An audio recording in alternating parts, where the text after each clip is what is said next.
Good morning everybody. Chemistry आज जो हमारा ऑनलाइन क्लास है केमिस्ट्री की, इसमें हमें सीखना है कि स्ट्रक्चर ऑफ एटम।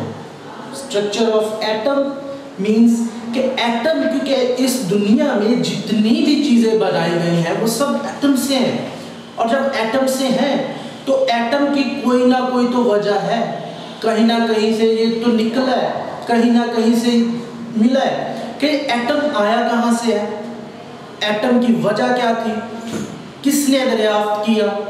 सबसे बड़ी बात है कि हमने इस स्ट्रक्चर के बारे में सीखना है कि ये स्ट्रक्चर क्या है।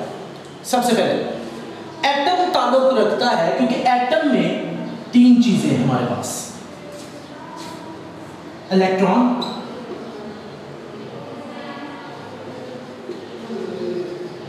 प्रोटॉन और न्यूट्रॉन।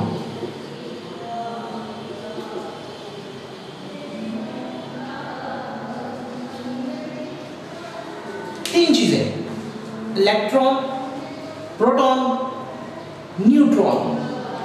कैसे दरियाफ्त हुआ, किसने किया, ये बात अगर हम सीखें तो हमें पता चलेगा हमारी बुक से कि ये सबसे पहले जो सिलसिला था ये 19वीं सदी के शुरू में हुआ।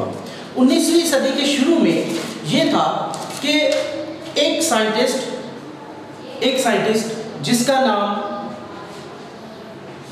John Dalton,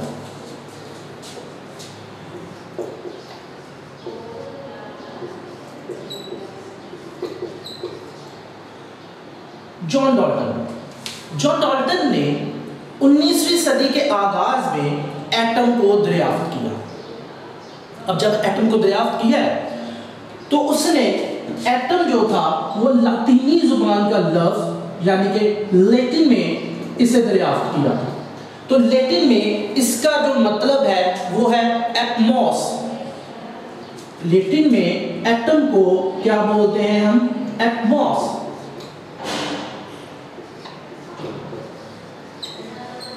Atmos. अब एटमॉस जो लैटिन वर्ड है इसका मतलब है नाकाबिले तकसीम, मीन्स अनडिवाइजेबल, तकसीम ना हो सके, आगे बिल्कुल भी वो तकसीम ना हो, एक से दो, दो से तीन, लेकिन कोई ऐसी हद आए जिसमें जाके ये आगे डिवाइड ना हो। इसीलिए हम इसको क्या बोलते हैं, एटम। क्योंकि ऑल ऑफ द वर्ल्ड अगर जितनी भी चीज़ें जिन्हें हम छूते हैं, जिन्हें हम खाते हैं, ये तमाम तर चीज़ें जो है वो एटम है। और जब एटम है तो इसका मतलब है इसकी इब्तदा 19वीं सदी में किसने की, जॉन डॉल्टन ने की। जॉन डॉल्टन ने कहा कि कोई ना कोई तो चीज़ है जो काम कर रही है। अब जैसे जैसे तरक्की होती गई, ड्यूरेशन बढ़ती गई, साइंटिस्ट इसी तौर में रहे कि एटम को दरियाफ्त करें कि एटम क्या चीज है, एटम। अब हुआ ये कि 20वीं सदी जैसे ही शुरू हुई, एटम की दरियाफ्त जो थी और अच्छे तरीके से होना शुरू हो गई। अब एटम की दरियाफ्त सबसे पहले की जॉन डॉल्टन ने। जॉन डॉल्टन ने एटम की दरियाफ्त की, उसके बाद गोल्डस्टीन आया, जे थॉमसन आया और रदरफोर्ड आ गया, और इन्होंने आगे तो हमारे पास बहुत सारे एटॉमिक थ्योरीज थी। जैसे कि अगर हम देखें तो जैसे 1886 में हमारे पास जो साइंटिस्ट थे वो थे गोल्डस्टीन।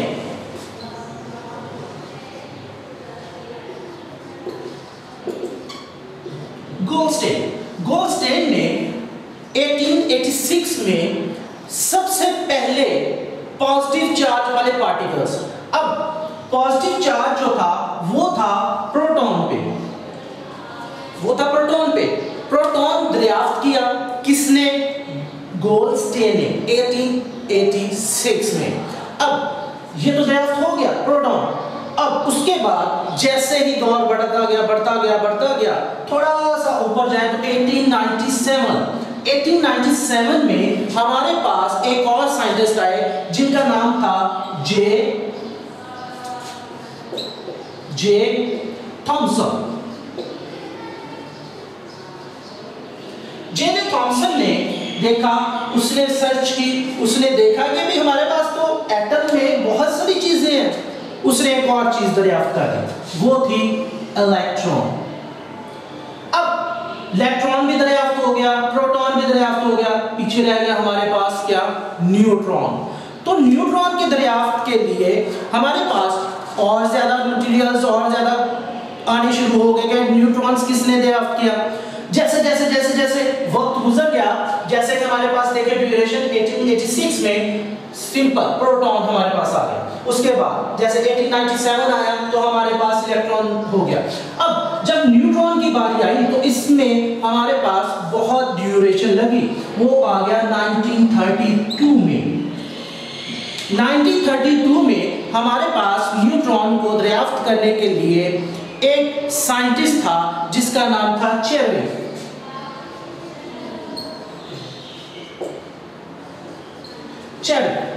इसने 1932 में न्यूट्रॉन को दरियाफ्त कर दिया। अब एटम में जो था तीन चीजें मौजूद हैं। अब तीन चीजें वो क्या थी हमारे पास एटम में, ये हमारे पास, ये तो हमारे था ना एक एटम को दरियाफ्त करने का किस सन ने, किसने और कौन से साइंटिस्ट ने ये याद किया, ये मतलब दरियाफ्त किया अपनी कोशिशों से, अपनी मतलब नहायत ही काबिल और अकल फहम के साथ उन्होंने इन पे सर्च करना शुरू की और ये दरियाफ्त किया कि एटम में ये चीजें पाई जाती हैं। अब हुआ ये कि हमारे पास एटम्स जो है वो काफी हद तक वसी होता चला गया। जैसे जैसे वक्त गुजरता गया वैसे वैसे हमने एटम को जो है वो और गहरे तरीके से लेना शुरू कर दिया। अब एटम का जो था वो था स्ट्रक्चर, क्योंकि एटम जो था स्ट्रक्चर, हम सीख रहे हैं स्ट्रक्चर के बारे में, क्योंकि स्ट्रक्चर जो है वो एटम का है, क्योंकि एटम को बाकायदा तौर पर एक शक्ल दी गई कि इस शक्ल का था। अब देखिए ये हमारे पास सपोज दैट के ये एक एटम है। अब एटम के अंदर जो होता है वो न्यूट्रॉन और प्रोटॉन्स होते हैं, न्यूट्रॉन्स और प्रोटॉन्स।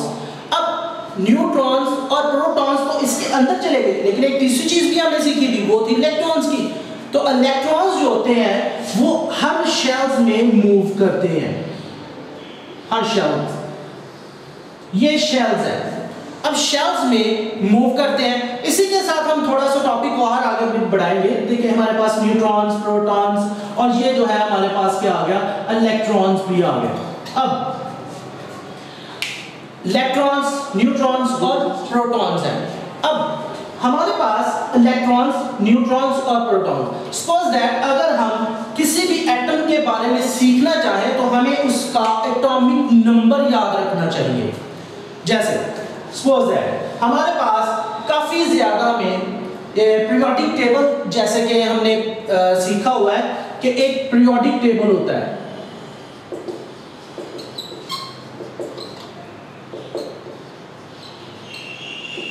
पीरियोडिक टेबल जिसमें hydrogen, helium, lithium, beryllium, boron, carbon, nitrogen, oxygen, ये सारे जो हैं ये हमारे पास एलिमेंट्स हैं, ये सारे जो हैं हमारे पास एटम्स हैं। अब इनका कुछ ना कुछ नंबर्स हैं। अब वही नंबर्स जो हैं वो हमारे पास इलेक्ट्रॉन्स की तादाद, न्यूट्रॉन्स की तादाद, प्रोटॉन्स की तादाद को जाहिर करते हैं किसी भी एटम में। अब एटम का नंबर जो है, सपोज दैट हम कहते हैं कि सोडियम का हमारे पास जो एटॉमिक नाम है जिसे हम एब्रिवेट करके Na से लिखते हैं, लेकिन ये हमारे पास सोडियम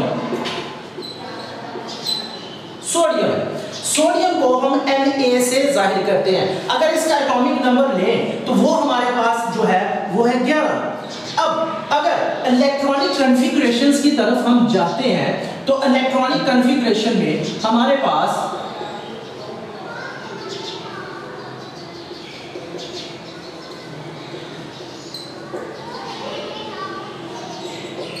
इलेक्ट्रॉनिक कॉन्फ़िगरेशंस मींस कि ये जो हमारे पास सोडियम का एटॉमिक नंबर है इसको हमने इस इलेक्ट्रॉन्स की तादाद कितनी होगी, शेल्स में कितने होंगे, ये तमाम चीजें जो है हम सीखते हैं। जैसे हमारे पास ये फर्स्ट शेल है, फर्स्ट शेल में हमेशा 2 इलेक्ट्रॉन्स जो है वो मूव करते हैं, 2 इलेक्ट्रॉन्स, 2 से ज्यादा इलेक्ट्रॉन्स मूव नहीं करते।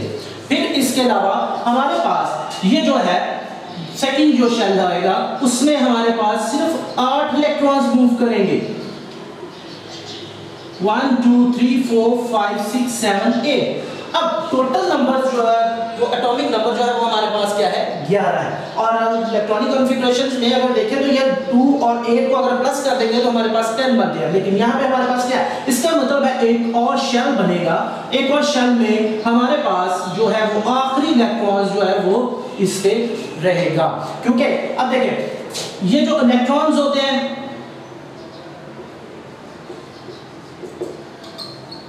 इन पे नेगेटिव चार्ज होता है और प्रोटॉन्स पे पॉजिटिव चार्ज होता है, और न्यूट्रॉन्स ये इस पे कोई चार्ज नहीं होता, याद रखें इस पे कोई चार्ज नहीं होता, क्योंकि ये पॉजिटिवली चार्ज नेगेटिवली चार्ज है और ये क्या है, पॉजिटिवली चार्ज। हम अगली क्लास में ये सीखेंगे कि इन इलेक्ट्रॉन्स, न्यूट्रॉन्स और प्रोटॉन्स में नेगेटिव और पॉजिटिव चार्ज कैसे आया है। ऐसे ही हम अगली क्लास में बहुत सारी चीजें सीखेंगे। अभी तो हमने एक छोटा सा इंट्रोडक्शन दिया है ताकि आप जो है ज़हनी तौर पर तैयार हो, ताकि हमारी जो क्लासेस हैं वो स्टार्ट हो चुकी हैं और आप कुछ ना कुछ सीख रहे हो। तो गॉड ब्लेस यू, स्टडी को जारी रखें और स्टे एट होम।